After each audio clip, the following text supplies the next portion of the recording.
প্রণিধানযোগ্য হচ্ছে যে ওনার সকল ব্যাংক অ্যাকাউন্ট, ওনার বিও অ্যাকাউন্ট সবগুলি বন্ধ। আর ওনার যে ওখানে ল্যান্ডেড প্রপার্টির কথা বলা হচ্ছে, ওখানে কিন্তু একটা ফার্ম করেছেন।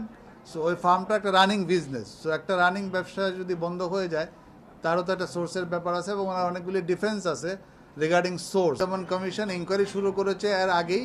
ওই ইনকোয়ারির কার্যক্রম হিসাবে দুর্নীতি দমন কমিশন বিধিমালার বিধি 18 আর মানি লন্ডারিং আইনের ধারা 14 অনুযায়ী একটা আবেদন দায়ের করেছে অ্যান্টি কারাপশন কমিশন। ওনার স্থাবর সম্পত্তি অ্যাটাচমেন্ট আর অস্থাবর সম্পত্তি স্পেশালি ব্যাংক অ্যাকাউন্ট সহ ওনার বিও অ্যাকাউন্ট, ওনার কোম্পানির নামের ব্যাংক অ্যাকাউন্ট এইগুলি জব্দ করা, ফ্রিজ করার জন্য আদালত সন্তুষ্ট হয়ে এটা অ্যাটাচমেন্ট অর্ডার দিয়েছে এবং ফ্রিজিং অর্ডার দিয়েছে।